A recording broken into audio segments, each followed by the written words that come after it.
Berakhirnya sepak terjang seorang bandar narkoba kelas kakap. Kali ini mungkin adalah sepak terjangnya yang terakhir dalam bisnis peredaran gelap narkoba, setelah Murtala Ilyas tertangkap bersama 0,1 ton sabu-sabu miliknya. Murtala adalah pemain lama. Sejak 2012 jejaknya di bisnis narkoba sudah tercium, ia pernah 2 kali masuk penjara gara-gara urusan narkoba.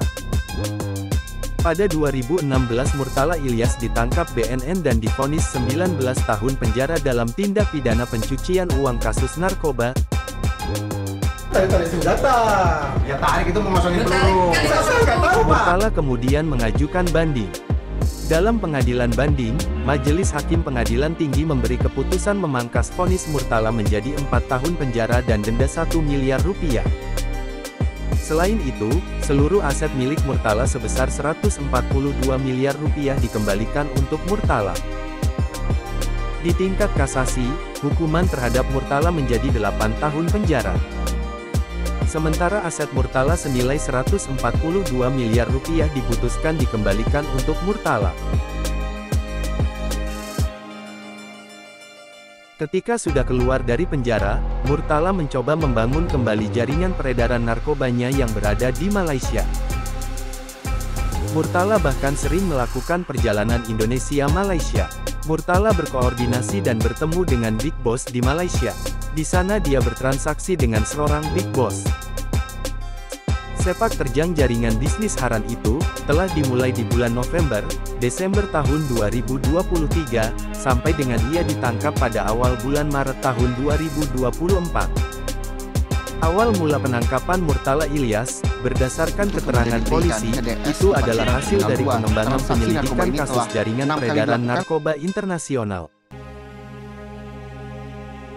Pengungkapan kasus ini berawal pada Oktober tahun 2023.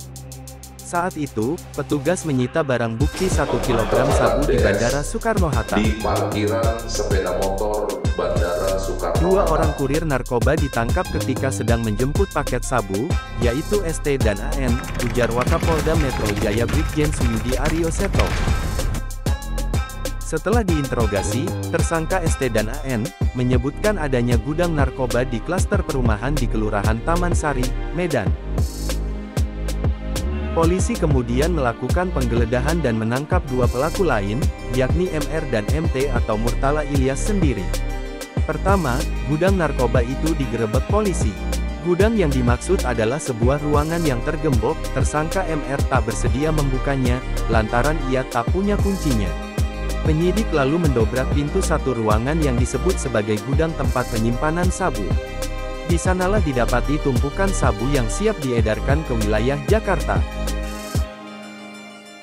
Selanjutnya, dari pengungkapan saudara MT ini sebagai otak intelektual dari kelompok ini atau bandar besarnya, dapat diungkap atau diamankan tersangka ML di warung kopi Jalan Tanah Merdeka, Kelurahan Kampung Rambutan, Ciracas, Jakarta Timur, Rabu tanggal 6 Maret. Selain itu, polisi juga menyita 10 kg sabu dari kaki tangan Murtala. Total ada 6 orang kaki tangan Murtala yang ikut ditangkap, yakni SD, AN, MR, ML, WP, dan RD. Selama tahun 2023, Polres Metro Jakarta Barat mengungkap 700 kg sabu, dan yang terbaru adalah penyitaan 110 kg sabu dari gembong narkoba Murtala Ilyas dan kawan-kawan itu. Murtala ditangkap setelah Sat Narkoba Polres Metro Jakarta Barat mengembangkan kasus peredaran narkoba jaringan Malaysia Aceh Medan Jakarta. Polisi menyebut Murtala merupakan dalang dalam jaringan narkoba internasional ini. Polisi ungkap cara penangkapan tersangka Murtala Ilyas, ia melancarkan modus transaksi sabu dengan menggunakan peci. Murtala disebut bertransaksi di depan masjid saat waktu salat subuh. Sebagai kamuflase, dia memakai peci seolah-olah mau ibadah di masjid di Medan, Sumatera Utara, Jalan Gatot Subroto. Beberapa boks barang terlarang itu diturunkan di depan masjid dari mobil. Mereka menurunkan barang haram tersebut di depan masjid tanggal 13 Februari subuh, seperti terekam dalam CCTV. Murtala menerima barang dari jaringannya, dari mobil hitam dipindah ke mobil HRV putih. Di dalam mobil itu juga ada Mary, orang kepercayaan Murtala, tapi dia tidak turun. Dari rekaman CCTV di masjid itulah, polisi menangkap Murtala Ilyas. Murtala bertransaksi narkoba pada H1 pemilu atau tanggal 13 Februari tahun 2024. Jadi memang Murtala Ilyas ini memanfaatkan situasi pemilu, di saat para polisi sedang fokus pengamanan pemilu. Dia memanfaatkan celah itu untuk bertransaksi narkoba. Sementara, 6 orang yang diamankan Polres Metro Jakarta Barat melalui Satreskoba disebut kaki tangan Murtala Ilyas, mereka bertugas mengedarkan narkotika. Diungkapkan oleh polisi, jaringan tersebut menggunakan sistem jaringan terputus dalam komunikasinya. Yang 6 orang ini kaki tangannya Murtala, tetapi mereka tidak tahu kalau Murtala itu di atasnya. Karena, mereka sistemnya terputus. Jadi mereka cuma disuruh ngambil barang dari sini-sini, tapi mereka tidak tahu sebetulnya Murtala itu di atasnya, kata polisi kepada awak media. Anak buah dari bandar narkoba asal Aceh, Murtala Ilyas CS ini, bisa meraup keuntungan miliaran rupiah dalam sekali pengiriman sabu yang berhasil diselundupkan dari Malaysia ke Indonesia.